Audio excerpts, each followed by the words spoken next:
Sa unang pagbasa gihisgutan dinhi nga ang Ginoo mi pasalig nga dili gyud mag-usab-usab ang iyang saad.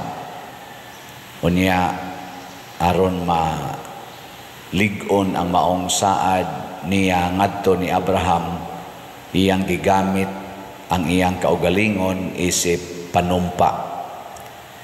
Matod pa sa unang pagbasa, basta ang saad butangag panumpa, ang panumpa kinahanglan nakasentro ngadto sa mas taas niya nga authority. Pareha ng magminyo, kamong mga minyo dinhi sa simbahan, misaad mo nga mag-inunungay hangtod sa kamatayon kinsa may inyong panumpaan, kinsa inyong gigamit ang Ginoo. Wa na may labaw sa Ginoo, muna itugot Ginoo nga kami magkahiusa. Di ba mao na inyong gisulti no, hinomdom pa mo ana. Kay usahay man god ang mga magtiayon, ang ilang hunahuna nanumpa sila sa ilaran kaugalingon, nga murabag ang asawa nanumpa sa ngalan sa iyang kaugalingon, ang bana sa ngalan sa iyang kaugalingon.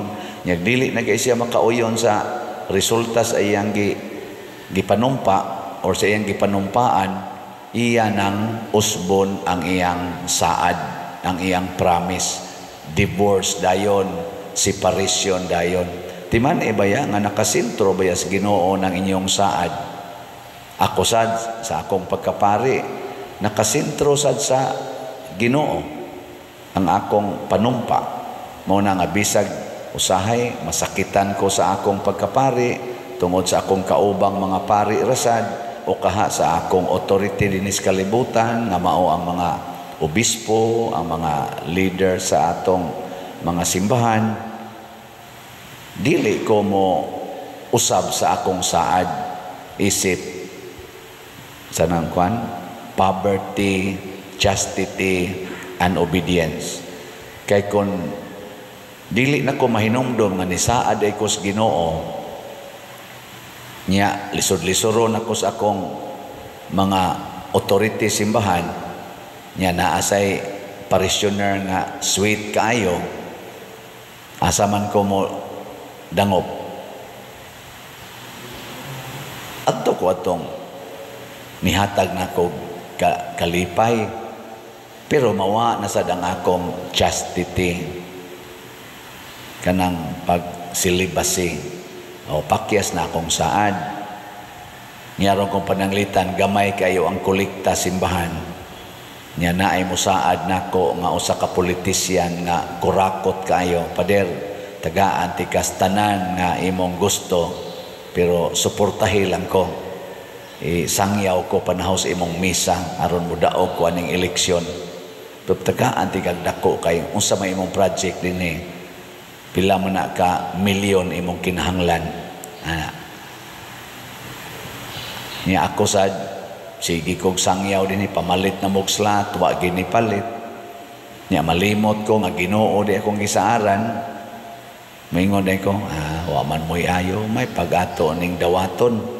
Mahuman pa ning mga project.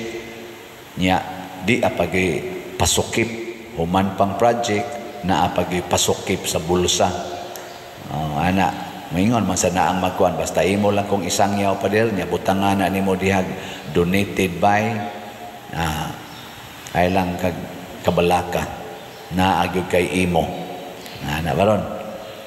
Ako din ang i-announce din niya bag-o din kog sakyanan na aday ko'y mapalit nga mga mansyon niya masunog rasad joke. Ana ba material reward, pero akong gisakripisyo ang akong saad nga poverty. Ana. Or muundang ko sa akong pagkapari, kay naglagot ko sa obispo, kay na ako'y gi-request, wa gyud gihatag. Nya tuwa hinuoy mga buangon sa akong tan-aw, mao na no gihatagag pabor. Undang tas pagkapari. Unsa man na disobedience. Kinsa dinhing mga asawaha nga hangtod karon wa gyud mausab inyong saad sa inyong bana, taas ang kamot. Unsa wa day mo kalain ba ninyo kinsa dinhing mga banaha nga bisan pag ang asawa yaw-yaw maayo luod na kaignaong wa gyud mausab imong promise taas ang kamot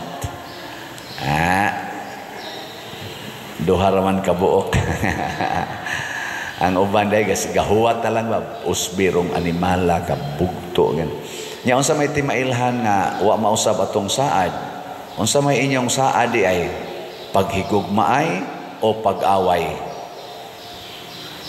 kusga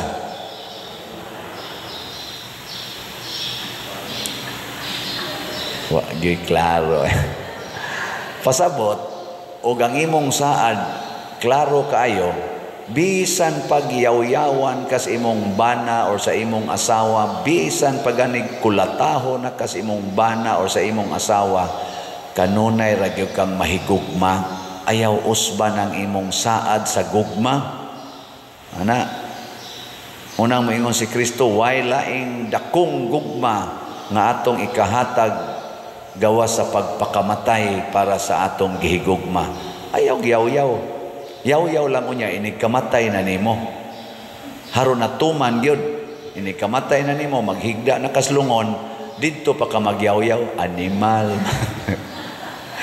adi naman sa katingog kay patay naman sa ka wa jud ka yaw-yaw na si Kristo sa dihang nisaad siya nga iyatang luwason for God so loved the world that He gave us His only Son to save us.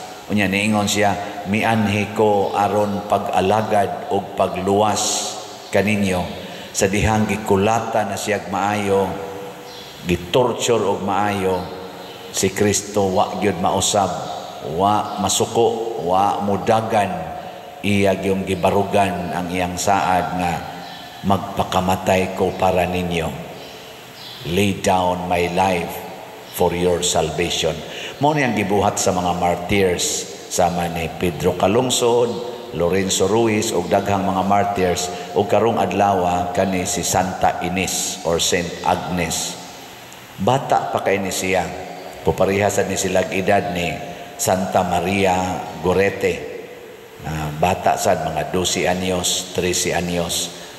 Unya tungod sa ilang ginikanan nga may kayong mapasabot nila kani mo praise magyud ko sa ginikanan aning mga batanon nga mga santos kay ngano man at early age sa ilang anak tingali pagkatao pa lang daan ilan ang gitudluan ihalad ang imong kaugalingon ngadto sa Ginoo kay nganong nihalad man sila sa ilang virginity o sa ilang purity niya kay sa unang panahon kaning 12 anyos, 13 anyos, ikuan naman ibuya na ba, i-promise na og kami niyon. Basta naay mag-ibog-ibog, iyong silingan, ganahan ko ang imong anak. Mingon sa dayon ang patan laki ko, ganahan ko sa akong silingan nga babae. Adto ko, di ko manguyab anang babayhana, adto ko musulti sa akong ginikanan. Pa, ganahan ko ang atong silingan. Siya niya, imo ng pangasaon, nahan ko. Katong akong ginikanan, mao na to'y mo arrange dito sa ginikanan sa babae. Kaya ang babae sa una, di man kabalibad. Basta mo sulti gani ang ginikanan, sunod lagi na ang babae nga anak. Kamo mga babae karon, ganahan mo anang style yun, anak. Ang lingo man mo. Pero why divorce? Sa una sila, why divorce? Wa gid ning divorce. Ngano man tungod kay ang mga anak nga babae maayo kayong pagkatudlo hasta sa mga lalaki no nalay mga buangon may kayong pagkatudlo nga ang imong gisaaran ani ang Ginoo ug kun mosupak kas imong ginikanan gisupak nimo ang Ginoo. Mo nang naagi na sa 10 Commandments, honor your father and mother. Pero karon, supak. Apan si Santa Ines, Didto man siya ni saad nga sa tao nga labaw pas iyang ginikanan, ang Ginoo may iyang gisaaran, iyang giingnan iyang papa, pa, ma, dili ko magminyo, kay ni saad na ko sa Ginoo nga kining akong lawas, ihalad ko ni nga birhen. Gireport sa iyang katong nakagana niya, gireport sa authority, Roman authority. Ano sa ba to? Dito, gipatay siya. Wa sad siya musupak nga patyon, pero gisupak niya nga minyoon siya. Kaya ang iyang saad nga tos Ginoo, pakamatyan ko ning akong virginity. Iya diyong gipakamatyan. Nindot no? Gilinga imong tupad. Ing na pakamatyan inimong imong pagpalit og slat. Ing na kano? Napakamatyan nimo ang pagpalit og slat. Hoy. Ing kapader, uy, dili man na siya maayong isaad. Dili, oy. Wade mo ingon si Kristo, ibaligya ang tanan mong katigayunan ug ang halin ihatag ngadtos mga kabos. Wade mo ingon ana. Wa mo sulti, wa ni sulti. Unya karong sa imong pagrosaryo, sa atong pagmisa, moingon man dayon ta, matuman ang imong pagbuot dinhi sa yuta, maingon sa langit. Dili din na saad ay. Saad na dili. Kusga. Unya ano di man kamo pakamatay sa pagpalit og slat, pasabot ayaw nagkaon haron makapalit ka og is in HJ 100 pesos. Kung ang budget nimo karong adlaw sa pamahaw 100 pesos sa imong kaon, ayaw nagkaon sa pamahaw, ipalit nagslat, mo na'y pagpakamatay. Mamatay ba ka hangtod inigting paniod to? Ing kapader 50 ra may akong budget, o sige iapil ang paniod to, ayaw na lang sa kaon. Mamatay ba ka inigting panihapon? Dili. Nakapalit na kagslat, wa pa jud ka mamatay. Simple ra kay na. Nya inom ra kag tubig. Unsa may resulta?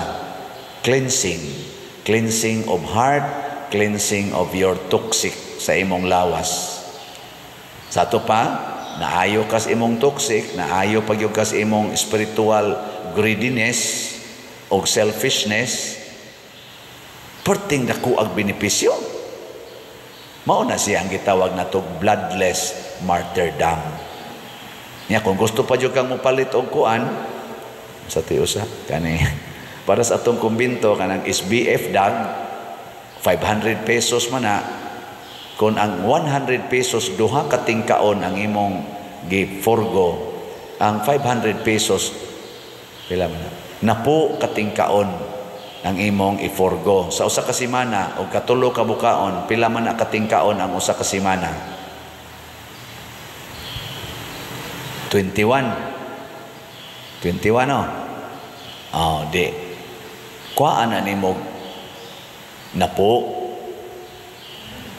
11 meals na lay imong kanon. O di kada semana makapalit kag usa ka SBF dan. Musamot na jud kag ka cleansing. Musamot na ka Muslim na ka kanang imong mga bilbil muhiyos na siya, kanang mga barikos muhiyos, mga arthritis, mga uban pa diha mawagtang na ng panakit sa imong tuhod. Saban, okay na. Uy, kusga. Mga igsoon, kuwang lang tas pag-realize, gatuo ta nga kanang pagsigig tigom og kwarta og pagtuman sa atong gusto nga kanang murag makalipay nato, mao ginay makaayo. Tanawa karon kanang nangasunog nga mga balay, kanang mga gibahaan nga mga lugar, kanang gipanglinog, kanang nangaigo sa tsunami, pulos gina gihaguan sa tao, apanawa lang sa usa ka pagpamilok. Sayang. Ang atong kinabuhi dinhi mawara ni siya, ayaw sayanga. Do not die a useless Catholic.